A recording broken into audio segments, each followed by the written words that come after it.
అదేంటమ్మా, అందరూ ఒక దగ్గర ఉన్నప్పుడు హ్యాపీగా ఎంజాయ్ చేయాలి కానీ తీర్థయాత్రలకు వెళ్ళడం ఏంటి?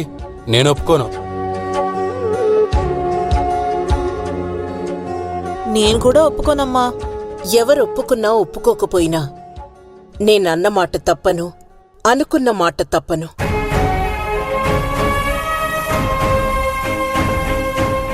ఇది నీకు నువ్వుగా తీసుకున్న మాట కదమ్మా, అంత సీరియస్గా తీసుకున్నక్కర్లేదులే. మాట తప్పటం తప్ప అవునో కాదో చెప్పు నారప్ప.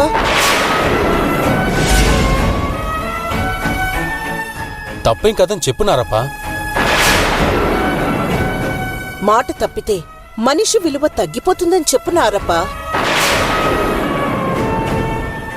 మాట ఖచ్చితంగా నిలబెట్టుకోవడానికి మనమేం దేవుళ్ళం కాదు, మనుషులు అని చెప్పున్నారప్ప.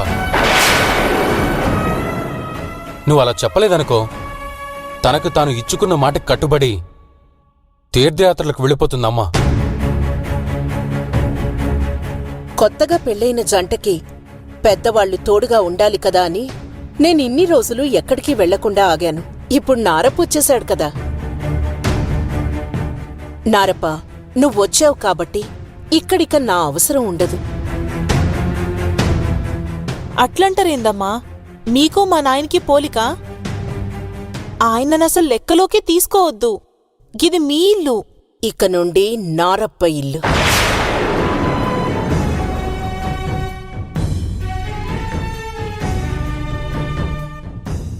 వదినకేమైంది? ఎందుకిలా మాట్లాడుతోంది? వాళ్ళు ఒకటైపోతున్నారా? రేపటికి నాకు టికెట్లు బుక్ చేయించు. నువ్వు చేయలేదనుకో, ఆఫీస్ మేనేజర్కి చెప్పి బుక్ చేయించుకుంటాను. అమ్మా అమ్మా,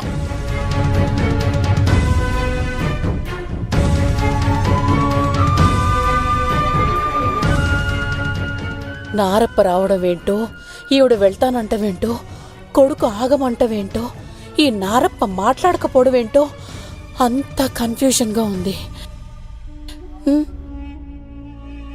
నాకస్సలు కన్ఫ్యూజన్ లేదు.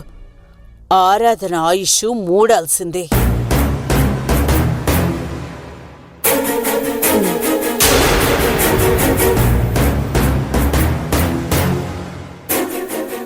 అమ్మ ఎందుకిలా మొండి పట్టుదల పడుతుందో నాకు అర్థం కావడం లేదన్నారప్ప.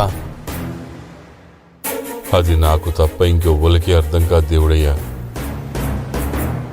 అందరం హ్యాపీగా ఒకే దగ్గర ఉన్నామని మురిసిపోయి 2 నిమిషాలు కూడా కాలేదు, అమ్మ తీర్థయాత్రలకు రెడీ అయిపోయింది. ఇప్పుడు నేను వెళ్ళి బతిమిలాడినా మాట వినదు. ఇప్పటికిప్పుడు తీర్థయాత్రలకి పోయేటంత అవసరం ఏమొచ్చింది చెప్పు? అమ్మకి మా మీద కోపం తగ్గలేదు. మీ ఏం చెప్పినా వినే పొజిషన్లో లేదు. అమ్మని ఎలా ఆపాలి? దేవుడయ్యా, అమ్మ తీర్థయాత్రలకు వెళ్లకుండా నేను ఆపుతా.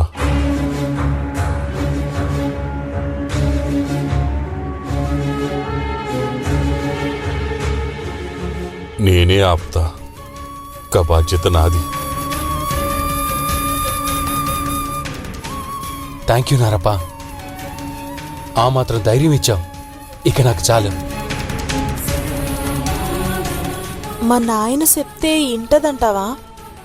మీ నాన్న టాలెంటు నీకు తెలియదు ఆరాధన. తన మంచితనంతో ఎవరినైనా కన్విన్స్ చేస్తాడు.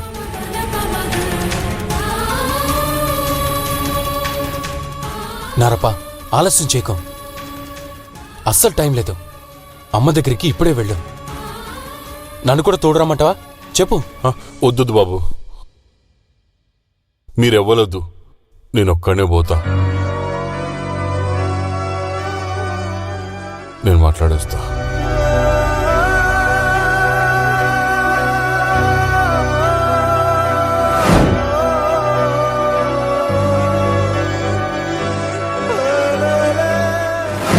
నువ్వు లక్ష్మణ్ గీత గీసినవు, దాన్ని దాటి నా బిడ్డ కాపురం ఎట్లా నాశనం చేసుకుంటానమ్మా? నేనైతే మీ ఇంటికి రానమ్మా, మీ కంటికి కనపడను.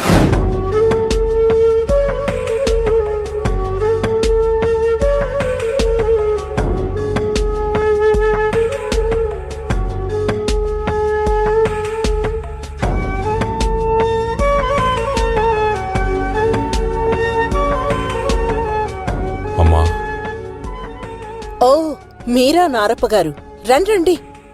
ఏంటిలా వచ్చారు? కబురు పెడితే నేనే వచ్చేదాన్ని కదా. గట్ట అనొద్దమ్మా, సిన్నోడినమ్మా. అయ్యయ్యో, నువ్వు చిన్నోడివెలా అవుతావు నారప్ప? ఒక కోటీశ్వరుడికి మామవి, ఓ పెద్దింటికి వియ్యంకుడివి, దానం చేసిన చేతినే నరికేంత గొప్పోడివి, ఎవరి మాట చెవికెక్కించుకోనంత మోనార్కువి, ఏదైనా నీకు నచ్చినట్టు మాత్రమే జరిగేలా చూసుకునే జగముండివి. నువ్వు చిన్నోడివెలా అవుతావు నారప్ప? అస్సలు కాదు. అమ్మా, ఒక్కసారి నేను చెప్పేది తినండమ్మా. చూసావా నువ్వెంత పెద్దోడివో? నువ్వు చెప్పటం కాదు, నేను చెప్పేది విను అని నన్నే శాసించేంత పెద్దోడివైపోయావు. నువ్వవటం కాదు, మేమే నిన్నిలా తయారు చేశాం. అది మా తప్పే. చేసిన తప్పుకి నేను శిక్ష అనుభవించాల్సిందే, తప్పదు. అమ్మా, నేను మిమ్మల్ని శాసిస్తలేదమ్మా. నా మాటి నుండి రెండు చేతులెత్తి మొక్కి అడుగుతున్నా. వద్దు నారప్పా, వద్దు. ఇంకా నీ నాటకాలు చూసే ఓపిక నాకు లేదు. నువ్వు నేను ఊహించినంత ఊరోడివేం కాదు. నీ తెలివి ముందు నేను అస్సలు పనికిరాను. మిమ్మల్ని ఏమార్చే పని నేనేం చేసిందమ్మా? నువ్వేం చేశావో నిజంగా నీకు తెలియక అడుగుతున్నావా? నీ గొప్పతనం నాతో చెప్పించుకొని విని ఆనందిద్దామని అడుగుతున్నావా? నిజంగా నేను తెలియకనే అడుగుతున్నానమ్మా. మాటకి కట్టుబడి ఉండేవాళ్ల గొప్పగా మాటిచ్చావు. మాట తప్పి ఇంట్లో ఉన్న నీ కూతురుతో మాట్లాడాలని ఫోన్ చేశావు. మాట్లాడడం కూడా కుదరదు అని నేను చెప్పాను. ఎందుకు కుదరదో చూస్తా, ఏం చేస్తావో చూస్తా అన్నట్టు ఛాలెంజ్ చేసినట్టు డైరెక్ట్ గా మా ఇంట్లోనే అడుగుపెట్టావు. పైగా గుండెపోటు అంటూ తిరుగులేని వంక చెప్పావు. ఎవరేం చేయగలని చెప్పు? గట్టిగా మాట్లాడితే నేను మనసులేని దానిలా కనపడతాను, మాట్లాడకపోతే తల వంచుకున్న దాన్ని అవుతాను. చెడ్డదాన్ని అనిపించుకోవడం కన్నా తల వంచుకోవడమే మంచిదనిపిస్తోంది. దేవుడు సాక్షిగా చెప్తున్నానమ్మా, నాకు నిజంగానే గుండెపోటు వచ్చింది. అయినా నేను ఆ వంకతో ఈ ఇంటికి రాలే. హోష్ లేని స్థితిలో నేను ఇంట్లో పడిపోడే నాకు యాదుకుంది. నాకు తెలివొచ్చి చూసేసరికి పట్నం దవాఖానాలో ఉన్నా. నాకు బాగు చేయించి వద్దంటున్నా వినకుండా నన్ను ఈడకి తీసుకొచ్చిర్రు. కంతే తప్ప నేను గీడకి కావాలని రాలేదమ్మా. చూడ్నారప్పా, మనం ఎంతసేపు వాదించుకున్నా ఇది తెగే విషయం కాదు. నువ్వు తప్పు ఒప్పుకోవు. అందుకే నేనే నీ ముందు ఓటమిని ఒప్పుకుంటున్నాను. ఇల్లు వదిలేసి తీర్థయాత్రలకి వెళ్ళిపోతున్నాను. ఇక నుండి నేను ఇంట్లో ఎలాగూ ప్రశాంతంగా ఉండలేను. కనీసం కృష్ణారామ అనుకుంటూ తీర్థయాత్రలకు వెళ్తే ఏదో ఒక చోట ప్రశాంతంగా కన్ను మూస్తాను. అమ్మా, కసంటి మాటలు అనొద్దు తల్లి. దేవత లాంటి దానివి నువ్వు నిండు నూరెళ్ళు సల్లంగా ఉండాల. నా మీద కోపంతో నీ ఇల్లు నీ పిల్లల్ని ఇడిసి ఏడికి పోవద్దమ్మా, వాళ్ళు బాధపడుతుర్రు. ఎదుటి వాళ్ళ గురించి ఆలోచించి అలసిపోయన్నారప్ప. ఇక నా కోపిక లేదు, ఆ అవసరం కూడా నాకు లేదు. ఎవరేవైపోతే నాకే, ఎటుపోతే నాకే. ఈ బంధాలు పెంచుకోవటం వల్ల అవి కాళ్ళకి బంధాల్లా మారటం తప్ప ప్రయోజనం లేదని ఇంత వయసొచ్చాక కానీ నాకు తెలిసి రాలేదు. అందుకే నా బాధల గురించి తప్ప వేరెవరి గురించో తల పగలగొట్టుకోవడం అనవసరం అనిపించింది.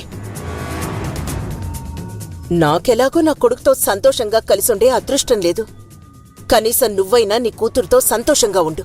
అమ్మా, నా బిడ్డ మీద ఒట్టేసి చెప్తున్నాను తల్లి, నేను ఈడ ఉండే ఉద్దేశంతో రాలేదమ్మా. నిజంగా ఆ ఉద్దేశమే నీకు లేకపోతే ఇంతసేపు నా ముందు నిలబడి మాట్లాడేవాడివే కాదు. ఎప్పుడో ఇంట్లోంచి వెళ్ళిపోయేవాడివి. కానీ ఎందుకు పోతలేదో నువ్వు ఆలోచించమ్మా. పంతంతో నేను ఇప్పుడు ఇల్లిడిసి వెళ్ళిపోతే జరిగేదేందో తెలుసా తల్లి? నా బిడ్డ నా వెనకనే వస్తుంది. దాన్ని ఎడవలేక నీ కొడుకు నా బిడ్డ వెనకనే వస్తాడు. అప్పుడు నేను ఇల్లిడ్సి పెట్టిపోయి లాభం ఏముంటదమ్మా? లాజికల్ చెప్తూ మ్యాజికల్ చేయకు నారప్ప. వెళ్ళమని నేనిప్పుడు నీతో దెబ్బలాడటం లేదు. నాకు సంజాయిషి చెప్పాల్సిన అవసరం కూడా నీకు లేదు. ఒక్కరోజు నన్ను భరించు చాలు. రేపటి నుండి మీకెవ్వరికీ కనపడ్ను. లేదమ్మా తల్లి, ఇంకొద్ది దినాలు నన్ను భరించండి చాలు. నేనే మీ కండ్ల ముందు నుంచి వెళ్ళిపోతాను. నేను గీడ నుండి పోవాలంటే నా బిడ్డ దృష్టిలో నేను సెడ్డోడిగా మారాలి. అది నన్ను సీ కొట్టాలి. అప్పుడు గాని అది నన్ను మెడబట్టి బయటికి గెంటదు. ఈ దినంకెళ్ళి నేను ఆ పనిలోనే ఉంటా. ఎంత తొందరగా అయితే గంత తొందరగా ఈ ఇంట్లోంచి వెళ్ళిపోతా. నా మాట నమ్ము తల్లి.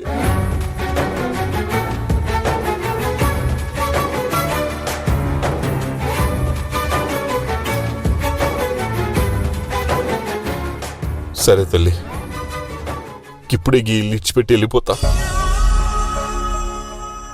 ఇలా నిన్ను నమ్మే ఇన్ని రోజులు మోసపోయాను. చివరిసారిగా నమ్మి చూస్తాను. చూద్దాం ఏమవుతుందో. సాలమ్మా, ఈ మాట సాలమ్మా. కానీ ఒక్కటి గుర్తుంచుకోనారప్ప,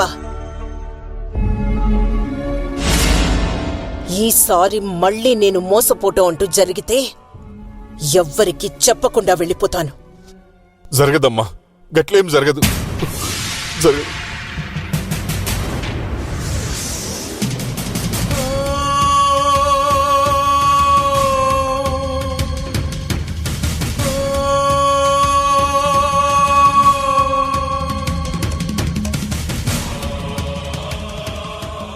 ఏమైంది నారప్ప? అమ్మ ఏమంది? నేను చెప్పుడు మీ అమ్మ కాదనుడా బాబు. నువ్వు చెప్పినవు కాబట్టి ఒప్పుకుంటున్నా నారప్ప అన్నది.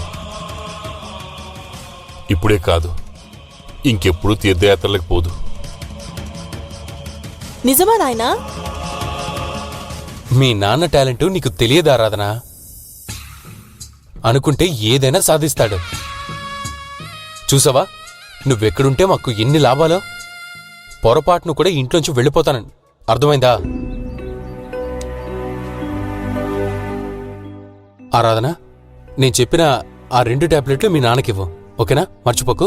కూసు నాయనా, నీళ్లు తెస్తా.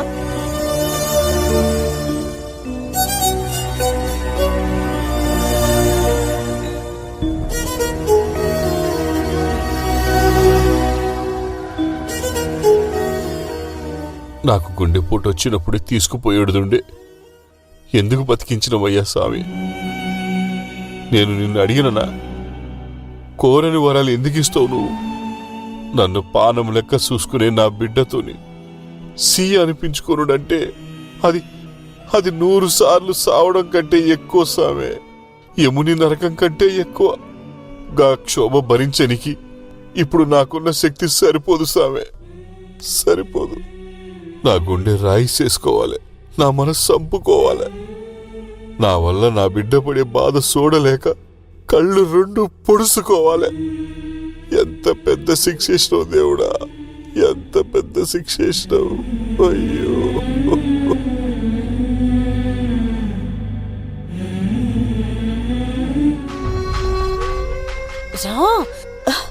ఏంటక్క వంటింట్లోకి లాక్కొచ్చావు? కొంపదీసి వంటగానే చేయిస్తావా ఏంటి? ఆ పని చేయకు. నేను వంటింట్లోకెళ్ళి 20 సంవత్సరాలైంది. చెప్పేది వినవే.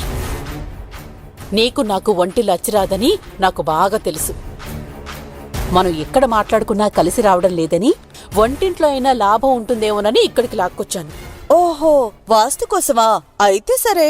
అది కాదే, ఆ నారప్పతో వదిన ఎంత ప్రేమగా మాట్లాడిందో విన్నావుగా. బాగున్నావా నారప్ప అంటూ పలకరింపులు, ఇంటికింకో పెద్ద దిక్కు వచ్చాడంటూ సర్టిఫికెట్లు.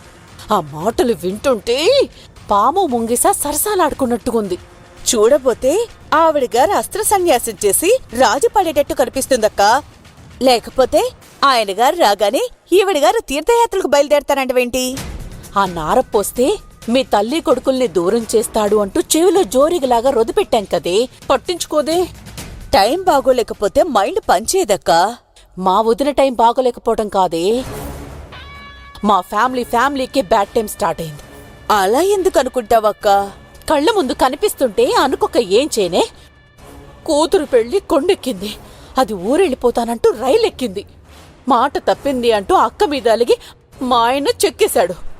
ఇక నా సుపుత్రుడు జనాభా లెక్కలకి తప్ప ఎందుకు పనికిరాడు. ఇక నువ్వు నేను కూడా చేతులెత్తేసి జారుకుంటే, ఆ పెద్దావిడ తీర్థయాత్రలకు వెళ్ళిపోతే ఇక ఇంటి పరిస్థితి ఏంటే? ఆస్తి మొత్తం తాంబూలంలో పెట్టి ఆ తండ్రి కూతుళ్ళ చేతిలో పెట్టినట్టేగా. ఈ వేడుక చూడ్డానికేనా ఇన్నాళ్లుగా మేము ఈ ఇంటి చూరు పట్టుకుని వేళ్లాడుతోంది? తలుచుకుంటేనే గుండె పగిలిపోతోంది చెల్లి.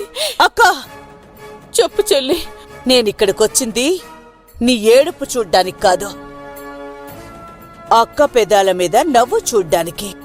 అది జరిగే పని అంటావా? జరిపించడానికే కదక్క నేనొచ్చింది. నేనంటే ఏంటో చూపిస్తా. నారప్పొచ్చినా కట్టప్పొచ్చినా భయపడేదే లేదు. అయ్యో,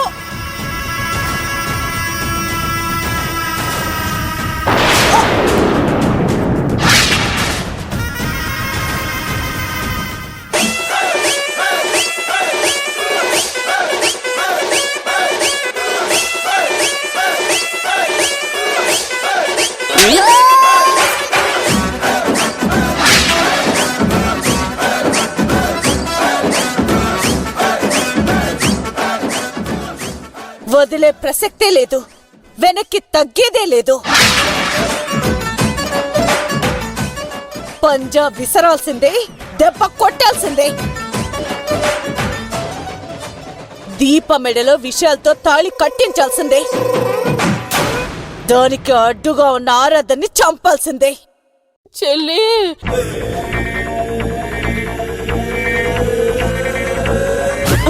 అక్క, చంపుతావు చెల్లి, ఖచ్చితంగా చంపుతావే.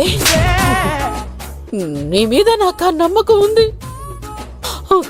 ఇదిగో ఇదిగో ఇలా. థ్యాంక్స్ అక్క.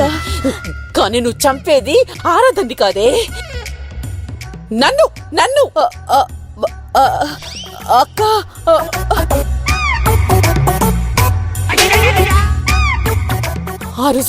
ఆ రోజు పూలకుండి ఆరాధన నెత్తి మీద వేసి చంపుతానని చెప్పి చివరికి నా నెత్తి మీద వెయ్యబోయావు. ఆ అదృష్టం బాగుండి గజం దూరంలో చావుని తప్పించుకున్నానే. ఇదిగో ఇదిగో ఇప్పుడిలా ఇది నా నెత్తిన పడింది. ఇది ప్లాస్టిక్ ది కాబట్టి సరిపోయింది. ఇదే స్టీల్ డబ్బా అయ్యుంటే నా నెత్తిన చిల్లపడుండేది, చిల్లపడుండేదే. సారీ అక్క, ఏదో ఎమోషన్ అలా జరిగిపోయింది. నీకు దండం పెడతాను చెల్లి, నన్ను మాత్రం టార్గెట్ చేయకే, ఆ ఆరాధన్ని టార్గెట్ చేయవే.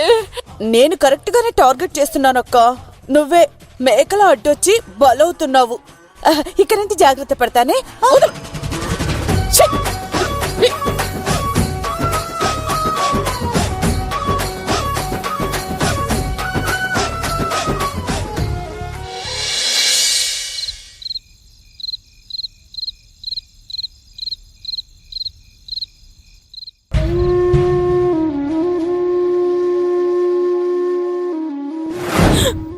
ఇది నా తానుంటే నువ్వున్నట్టే అనుకుంటా.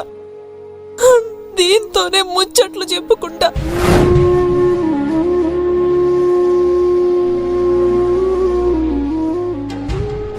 ఇదే నీ భుజం అనుకుని తల పెట్టి పడుకుంటా.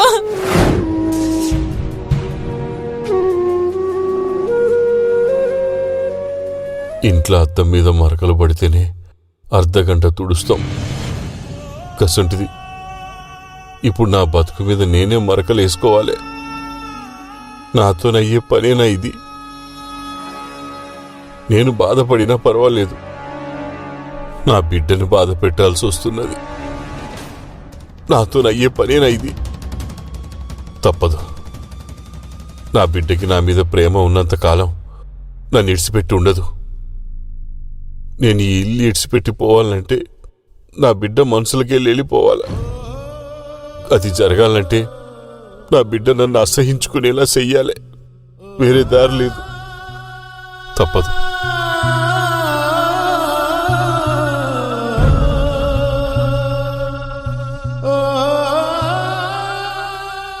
నా బిడ్డకి ఆ దేవుడయ్యకి నా మనసులో బాధ తెలవకుండా చూసుకోవాలి.